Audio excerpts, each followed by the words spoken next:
As I said earlier on, that we have Samantha in a studio. Samantha Adams is here with us. Moro, Samantha, how are you? Hi, I'm good. Thank you. Thank you very much for coming through to Bush Radio.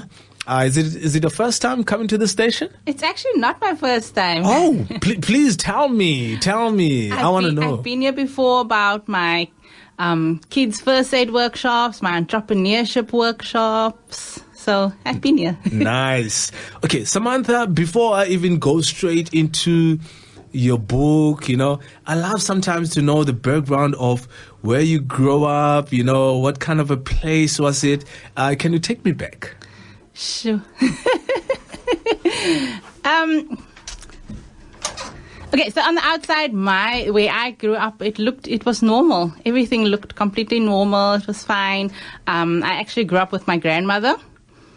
And we were a lot in the house because it was my grandmother, it was one of her sons and another of her daughters living there and their children. So, yeah, and we lived in North Pine. North Pine. And that's for like the primary school of my life. And then what kind of a place is North Pine? At that time, North Pine was, I would say it was a safe place. You could walk around at night, leave your doors unlocked. It was nice there. That's what a lot of elders would say, about almost every area in Cape Town. It used to be fun. I don't know. You guys are shooting guns now. And nobody had walls in North Pine. North Pine was like just clear grass. So straight to the front door. Nice. Now everybody has a high wall. And then coming back to you, I know that you've been working with various things, from helping young people, you're multi-talented. So what was it like, making the shift from paramedic to firefighter and then to business owner? So when I was a paramedic and firefighter, so that kind of went hand in hand. The hours was long. There wasn't much pay because it was mostly volunteer. And at the same time, I was trying to have these first aid workshops. And then after a while, I was like, and I had a kid as well. And my son was like 2 at the time or 3. And I thought, you know what? It's taking too much of my time. It's been like 3 years or so. And I need to try and shift into it. So I started with the first aid workshops and it continued. But then it got a bit too much. So one of it had to go. So I decided, fine, let's do full-on training. And let's leave the actual physical work being in the field. And then obviously the shift to a business owner, was it easy? Not at all. So being a paramedic firefighter, it's very hands-on. You're out there, you're doing the rough work, you don't have to really think at all.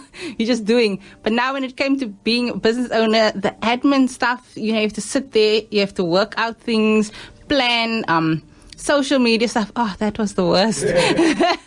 Plan things, work out, it was hard. And also, I had to train up myself as well to be an instructor because yes, I had the qualifications and that and the experience, but you also have to now be registered with CETA and stuff like that. So I had to go and train as a facilitator, train as an assessor, train as a moderator. So that was quite hard, going back, sitting in a class and all these paperwork and everything is theory-based. If you have just tuned in now, speaking to Samantha Adams. Samantha Adams is an ex-paramedic and firefighter turned business owner and also a writer, which is amazing. What's crazy about you is you are the testimony of showing that don't be comfortable of where you are. You can do more. Sometimes you see somebody with a luxurious car or somebody with looking happy. They're doing all sorts of things and you're thinking to yourself, damn, probably that person just got it easy and all that. Yeah. But not knowing that at the back, that person really worked hard, to be where they are. And then the love for writing, or how did it come about? Where you were the reader? I was an avid reader in primary school. So like I said, on the outside, my life in primary school and high school it looked all right. But on the inside, it was all this abuse happening. So my getaway was in the library or in my granny's backyard reading. So I read a lot. I wrote a lot as well. And then I kind of just left it after a while, like secreted it out, because my father actually said, you know what, you're not a good writer. Forget about that one. Damn. Yeah. And then, sure. Because to be honest with you, what you just highlighted on say someone who's close to you and saying, you suck, you can't really do it. How do you overcome that? Because a lot, of other people, I won't say it's adults or kids, but just people in general. As soon as they're being told that, they're stoppable. You're just telling them, then they stop. Others to a point where they even commit suicide. What kept you going? Gosh. So I was lucky enough to actually have met my husband when I was like 17 years old. Wow. And that was like just after like my last sexual assault, like a year after that. And it was he was 10 years older than me as well. So it was more of like, he was like a protector. And he was somebody you could talk to, and somebody you could open up to. So I was actually lucky that even though at the beginning we didn't like each other at all, we couldn't stand each other, the fact is he always kept me going. He always pushed me to do better. And up until today, like, now I'm actually lucky to have friends. So I've gained a lot of new friends. I've kept a lot of high school friends as well, but I've gained these friends in probably just like last year. Wow. That said, you know what, go for your story, go share it out, and they made it okay as well. So it wasn't only just my husband saying, it's okay to share a story, it's okay. It was these friends as well that added to this. So that kept me moving forward. Okay, so now let's go straight into your book. Is this your first time writing a book and publishing it? Yes. How was the feeling though? As soon as and also actually, how long did it take you to actually publish it? I know that with writers, some people I've interviewed authors who will say, I've been writing this book for 10 years. Sure. Others will say, I've been writing this for 15 years. Wow. And then when you see the book, maybe the book is only 30 pages. Sure. And you get shocked. It's like, how come? And then when you read it, you are like, okay, now I understand why it took them long to write it. Maybe it's a poem book or something like that. But sometimes writing can be a process. How long did it take you? So it was actually one Friday evening in March, actually, that I decided, I sat with my glass of wine and I was like, you know what, I'm going to write this book. I'm loving this. It wasn't supposed to be a book. It was just supposed to be like the experience I experienced and about each one a little bit and how I overcame it. And then it turned into a big manuscript and I was like, this looks like a book. And I was like, okay. So I kind of left it for a while. I only gave it to the manuscript to the publisher in August. It happened with a little bit of nudging from a dear friend of mine called Tina. She nudged me after I gave it to her to read. She actually wrote the foreword for it, but actually after I gave it to her to read, she says, okay, now you have to send it, and then it took a little bit of nudging from her to eventually send it, and I sent it in August. You seem to be mentioning a lot of friends, that really helped you through your journey. So tell us about them. How did they get to that strong headspace of yours? Gosh, I don't even know. Okay, so through most of my life, I push people away. And then also from like my high school friends, I've never really opened up to them. But then when I met these friends, so I have Tina, that was like we met accidentally. I featured her on one of my pages called Connect and Grow for her business because she has her own business. And then we did some entrepreneurship for kids workshops together. And I think we kind of clicked on that level, and when I started opening up, I opened up to her. And then another friend I met was also doing business and stuff. And she was a strong businesswoman, and she does networking. What's her name? Kenny. Oh. So she does networking and stuff. And when I came to one of her first events, it was a networking event. So I usually try and go to network events to, spread my business word. And they're all pretty boring. But when I came to her, she made every single person feel like they belong there. And that was one thing I never felt like growing up. I would share a story and somebody would say, you shouldn't share that. A family member or a new friend I would meet, and they'll say, don't speak about that or whatever, forget about it or whatever. But here I have Tina making you say, talk more. Your story can help somebody. And I have Kenny making you feel like you belong in a place. And that I never had that before. The only time I felt like I belong somewhere was at home with my husband. Because he would say, you belong, But now you have these other people coming in from outside saying, share your story, you belong here, it's okay, no judgment, nothing. And that makes one feel that you can actually talk about something and you can come out with your story. And I wanted to be like that. One of the reasons I'm asking you that question regarding friends is to also highlight it to the listener that sometimes good ideas are never enough only. Sometimes you need people around you to support you, especially of what you're doing. So coming back to your book, Warrior Outside, why you named it that? So, so on the outside, I was like a warrior, business owner, business doing well. I have my kids, I have my husband. We look fine. We okay. But that was the warrior part. Like everybody would see me and meet me, if they can't read a person, like if they're not in psychology or anything like that, and they can't read you, then they would think, this person has it all together. So that was where the warrior came in. And then, what if I'm reading this? The chaos within. That was how I was feeling inside. Like, I don't belong. There's, no one can understand me because no one knows me, actually. I always felt like, no one actually does know me. I'm just Samantha here, this mystery person, that looks all together, but nobody knows, nothing.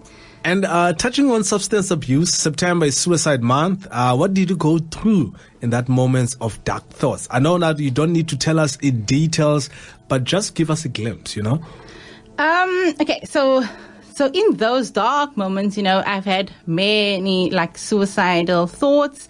As a teen, I had suicidal attempts as well. But the suicidal thoughts came more often. And as an adult, it was more of planning certain things. So I would make sure my life insurance was up to date. I had a special clause in my life insurance that would cater for suicide. What? I know it sounds weird now, but at least I can laugh about it now. I even thought an easy way where my kids wouldn't suffer is, if you drive off Chapman's Peak, no one's going to know it was a suicide. Sure. But that was the thoughts that went through my head. And it wasn't just okay, this is the easy way out. It was that. It was more I, at times, before I started therapy last year, and that I was actually sometimes a horrible person to be around. I would argue a lot with my husband, I would be upset, moody. So these things would be reoccurring all the time. I would get triggered by anything easily and just totally bite his head off completely. So these things was if I'm gone, this was in the suicidal thought process, if you're gone, it's easier for him, it's easier for my kids, they don't have to hear me shout or argue or anything. Yeah. Sure. To be honest with you, I feel like you punched me in the stomach, to be in that process. Because I know that I read a story last month of somebody who took away their life because of debt. Sure. I was just shocked to a point though, sometimes certain things that you feel when you're listening to them, you'll be like, I would never do that, but you haven't been on that someone else's shoes. So obviously with people around you, your number one a friend, your husband, make sure that you never think of those things. How is it important, though, to have that kind of a person in your life? Even if it's not your husband, maybe your mom, your dad. Sometimes it's not only adults who are thinking of these suicide thoughts, even kids. Yeah. They get bullied at school. Definitely. All to a point where, you're wearing the same thing all the time. Your shoe is torn. And those small things, sometimes you'll think as an adult, you'll get fine to it. But kids, they can think suicide. Yeah. So in what way would you advise someone like that to get bullied or something and also thinking of those suicide thoughts? So what helped me is really a friend or my husband. You at the end of the day, like, I always thought, like, I don't need anybody. And when I started having these thoughts, it was like, because I keep telling myself I don't need anybody. So when you have these thoughts, you're telling yourself, you know what? Nobody is going to help you, because you already pushed them away and said, I don't need anybody. But it's so important, actually. I mean, my husband always points it out. He would say, like, stop pushing your friends away. You actually need them. You need people, because we're not alone in this world. We exist with people around us. We're not going to be anywhere without those people around us. So it's so important that if you're going through something, anything, debt, bullying, and adults bully too, whatever the case may be, find somebody, a lifeline to reach out to and just talk. Ask them if you can vent or share your story with them and just talk completely what is going on. They don't need to give you advice, because often when we talk, what I've noticed is that I didn't need the advice. Whatever somebody told me, I knew already, but I needed that listening ear. And talking about listening ear, what's scary now is technology. A lot of parents think that a child coming back from school, close their room, they're sitting in their computer or phones, and you're thinking as a parent, you're also going through a lot. You're thinking like, it's fine, I'm less stressed with kids, they're busy there. Not knowing that the child might going through a lot. You need to ask them and talk to them. So Samantha, you started a group called My Safe Space. Please share with us more about this group. Okay, so My Safe Space I started last year, and it happened after I was done with therapy. I thought, I don't have anybody to talk to, because the therapist costs more money. So I started this group, and it was there for sharing. So it was a support group for women going through the healing process after trauma, and that because many people they go through whatever they're going through, they go see a therapist, and like, bam, everybody thinks, okay, now you're healed, you're great. But no, you still have these trigger moments, these things, and you need to talk about it. So I started that group. I share a lot of my story, like deep details of things I went through and that. But without realizing that it actually encouraged people, it pulled women in to come out with their story and share their story. And even though a lot of them don't do it publicly for everybody else to see, they share it with me. And I think that is such a huge step in their healing, to even just share it with somebody. So, yeah. And what I've noticed, people now are using socials, to share their stories, especially via online. And you also started a teen girls workshop named Warrior Girls. Where did that idea came about? And how it was, actually, how is it going? Okay, so, wow, that's actually going amazing. So I actually thought of like what I needed as a teenager. Because as a teenager, I suffered like the most abuse. And I thought, like, what would I have need at that time to push me forward, without pointing out abuse?